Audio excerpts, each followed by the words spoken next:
Hello friends, welcome you all. आज मैं आपके लिए जो वीडियो लेके आ रहा हूँ, देखिए बात करेंगे एक छुपे हुए स्टॉक की, एक मल्टी बैगर स्टॉक की। लेकिन इस स्टॉक के माध्यम से मैं कहूँगा जो आप सीखोगे वो मल्टी बैगर से कहीं ज़्यादा वैल्यूएबल होने वाला है। तो इस वीडियो को देखिए, समझिए, और अगर कोई डाउट होता है तो कमेंट्स के थ्रू जरूर बताएं। बहुत कुछ आपको सीखने को मिलेगा प्राइस साइकिल के बेसिस पे, प्राइस एक्शन के बेसिस पे, रिस्क मैनेजमेंट के बेसिस पे और मोमेंटम के बेसिस पे। देखिए कहानी वही है, टर्मिनोलॉजी वही है। स्टॉक चेंज हो जाता है, एग्जाम्पल चेंज हो जाता है, यानी कि उदाहरण चेंज हो जाता है, लेकिन कॉन्सेप्ट्स वही रहते हैं। इसीलिए हम आपको बार बार कहते हैं कि बेस के ऊपर यानी बेसिक्स के ऊपर फोकस करना बहुत इंपॉर्टेंट है। अगर आपने बेसिक आर्किटेक्चर को समझ लिया, बेसिक्स समझ लिए, तो चाहे वो इंट्राडे हो या उससे बड़ा टाइम फ्रेम या फिर आपके लॉन्ग टर्म के टाइम फ्रेम यानी कि मंथली, वीकली, डेली, आप इंजॉय करोगे। प्रॉफिट एंड लॉसेस ये पार्ट ऑफ, मैं कहूंगा, मार्केट है, ये पार्ट ऑफ जर्नी है।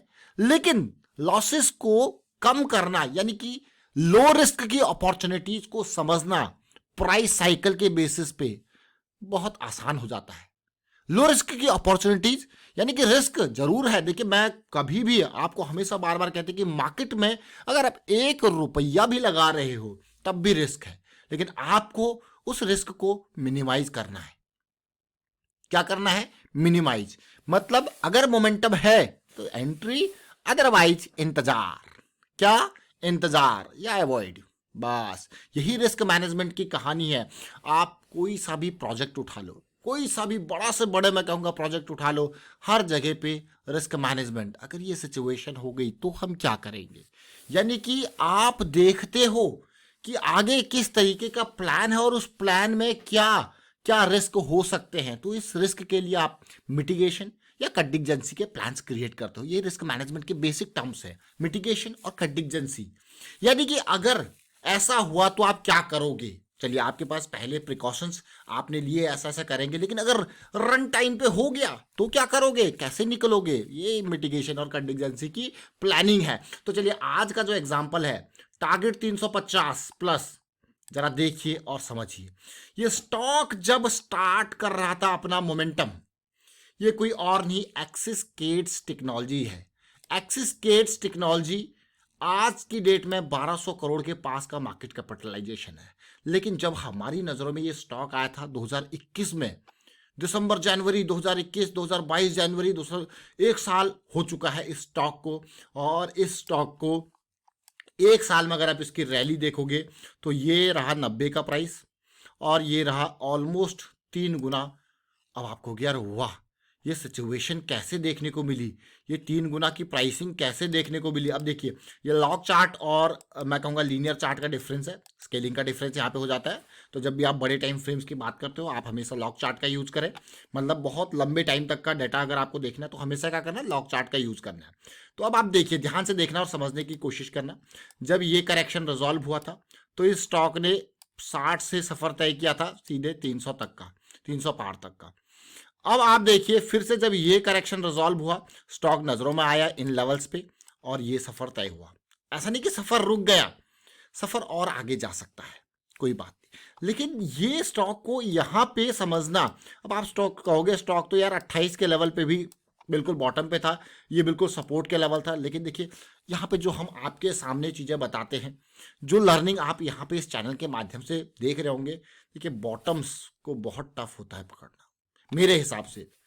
और बॉटम्स जब स्टॉक गिर रहा होता है ना, जैसे लोअर हाई लोअर लो बना रहा है, तो इसका ये मतलब नहीं है अब कि आप बिल्कुल बॉटम पे उसको समझोगे भाई सपोर्ट के बेसिस पे। मेरा ये मानना है, लेट द मोमेंटम गेन, उस स्टॉक में आने दो मोमेंटम को। कहीं ना कहीं बड़े टाइम फ्रेम पे नहीं तो छोटे टाइम फ्रेम पे मोमेंटम को आने दो। जब तक वो छोटे टाइम फ्रेम में है तब तक आपके टारगेट्स भी छोटे टाइम फ्रेम के हिसाब से रहेंगे। जैसे जैसे मोमेंटम बढ़ता रहेगा आपको मौके मिलेंगे, अपॉर्चुनिटीज मिलेंगी। ये एक्सिस केट्स का हमने जो टारगेट रखा था 350 का, ये टारगेट था ऑल टाइम हाई का।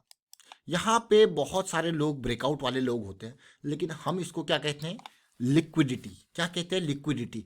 साइकोलॉजी को समझिए, यहाँ पे बहुत सारे लोग जो स्मार्ट मनी कॉन्सेप्ट वाले लोग होते हैं वो इसको टारगेट लेके चलते हैं, वो बहुत ही कम रिस्क के साथ प्ले करते हैं और इसको टारगेट लेके चलते हैं। तो इसीलिए जब ये देखिए टारगेट 350 प्लस, आज से ठीक एक साल पहले का ये वीडियो है, दिसंबर 2021, टारगेट 350 प्लस, स्टॉक अंडर 100। आप ये चार्ट को देखिए, ये चार्ट, ये मंथली का चार्ट, 95 का प्राइस। क्यों दिसंबर मिड में ये उस टाइम पे रडार में आया था। अब देखिए फिर से जैसे आया उसके बाद फिर से देखिए 99 का प्राइस। अब देखिए ये दिसंबर जनवरी के जब मूवमेंट 107 का प्राइस, ये जनवरी का है, लास्ट ईयर का 11 मंथ आप देख सकते हो। आपको कह रहे हो वाह ये तो बहुत ही बढ़िया सीरीज है, वही नहीं भागते गया। टारगेट 350 ये अप्रैल मई का है, टारगेट 350 प्लस कंटिन्यू। क्यों आप देखेंगे। चलिए मैं बात करते हैं प्राइस साइकिल के भी। ये देखिए बिल्कुल ये स्टॉक ना मोमेंटम में आ रहा था, आप देख सकते हो। ये स्टॉक का मेजर कारण क्यों है, क्योंकि ये स्टॉक ने आपको स्मार्ट मनी के जब पॉइंट ऑफ व्यू से देखोगे ना, ये मूव दिया था, ये करेक्शन चल रहा था। देखिए ये वाला लो वॉल्यूम का करेक्शन, ये करेक्शन चल रहा था। देखिए आपको यार वाह क्या सिचुएशन है, मतलब क्या कहां से आपने आइडेंटिफाई किया। मैं फिर से रिपीट करूंगा, देखिए रिस्क जरूर है। अगर आप यहाँ पे ये वीकली चार्ट पे आते हैं, ये स्टॉक का मेजर कारण है। हम प्राइस साइकिल का भी, आपने लास्ट वीडियो प्राइस साइकिल का देखा था, तो ये बेयरिश साइकिल स्टार्ट हुई थी, तो ये बुलिश साइकिल यहाँ पे स्टार्ट हो रही थी। बेयरिश साइकिल खत्म होने के बाद बुलिश साइकिल स्टार्ट हो रही थी, और जिसमें एक स्मार्ट मनी के वॉल्यूम्स आपको देखने को मिल रहे थे, ये वाले। उसके बाद ये लो वॉल्यूम देखने को मिल रहा था, और फिर देखिए ये टाइम था वो जब ये स्टॉक रडार में आया था, 2022 का स्टार्टिंग और ये एंड, ये वाला टाइम, समझ रहे हो। आपको कह रहे हो वाह बस यही कारण था। मतलब यहाँ पे अब रिस्क की बात करते हैं। देखिए रिस्क जरूर था यहाँ पे, और कितना रिस्क था वो देखिए। रिस्क था आपका इतना, मतलब अगर आप 95 पे एंटर कर रहे हो, 90s पे एंटर कर रहे हो, तो ये आपका रिस्क था। अगर आप रिस्क रिवॉर्ड रेशियो के हिसाब से भी चलते हो तो आप कहोगे मान लो मैं बिल्कुल इक्वल पे लेके चलता हूँ 100 का, ताकि कैलकुलेशन थोड़ा इजी हो जाए। 100 पे आपने लेके चला और आपने कहा भाई आपका जो स्टॉप लॉस था वो था ऑलमोस्ट ये लेवल 65 का, बहुत ही डीप रिस्क के साथ चल रहे हैं 65 के अराउंड का।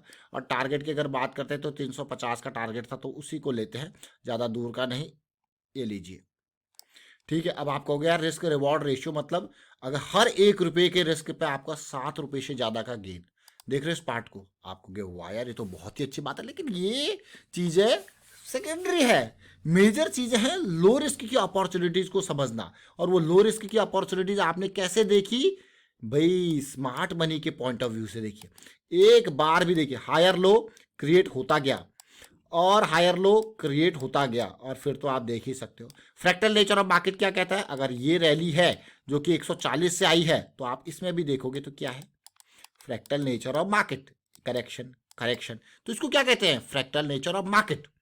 तो यहाँ पे जो स्टॉक था वो रडार में क्यों आया भाई, वीकली की प्राइस साइकिल स्टार्ट हो रही थी 200 SMA की। पिछली प्राइस साइकिल ने क्या कितनी जबरदस्त रैली दी थी, 70 से 400 तक की। परसेंटेज वाइज अगर आप देखोगे तो 70 से 400 तक कितना परसेंट है, 400%, यानी कि 5 गुना कर दिया देखिए। और इस बार का प्राइस साइकिल देखिए कहां से, 90 से ऑलमोस्ट, आपको गया अभी तो भाई कभी किया है, अभी तो तीन चार गुना ही किया है। देखिए अमेजिंग है कि नहीं है। देखिए छोटी छोटी चीजें जरूर हैं, लेकिन बहुत इंपॉर्टेंट ये चीजें हैं लर्निंग पर्सपेक्टिव से।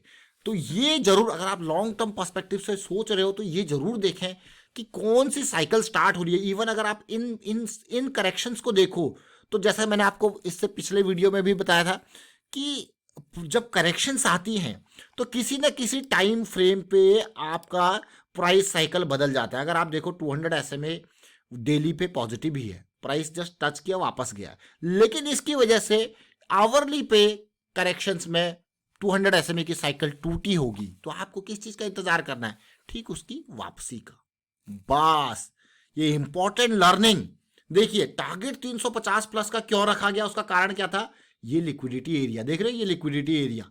अभी देखिए अब जो ब्रेकआउट वाले लोग हैं वो इस 350 पे खरीदेंगे, तो आप अपने आप को फंसा हुआ महसूस करेंगे ना जब ये 250 आ गया वापस।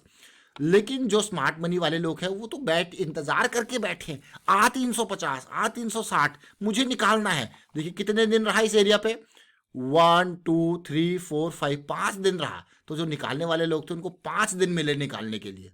कितने दिन मिले, 5 दिन तक वो आराम से धीरे धीरे ऑफलोड करते रहे। तो ये समझ जरूर गए होंगे आप। इसीलिए लिक्विडिटी एरिया जो होता है वो स्मार्ट मनी का टारगेट एरिया होता है।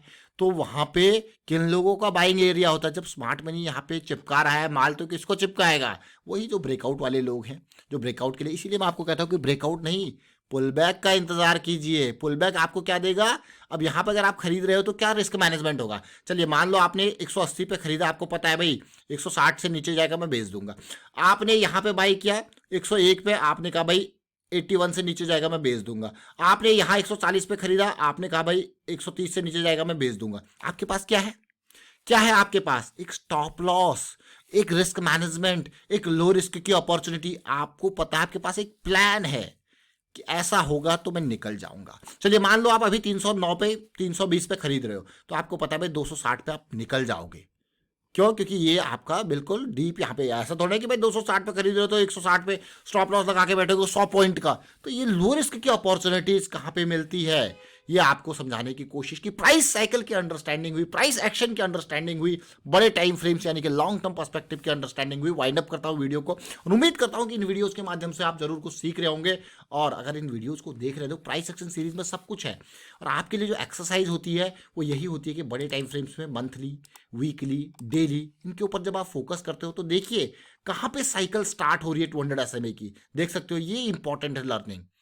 वीडियो को शेयर करते रहिए और लाइक कीजिए और कमेंट्स करते रहें। अगर आप उन वीडियोज के माध्यम से रियल में कुछ सीख रहे हो तो कमेंट के थ्रू बताते रहें, हमें भी मोटिवेशन मिलती रहेगी। And thank you for watching the video.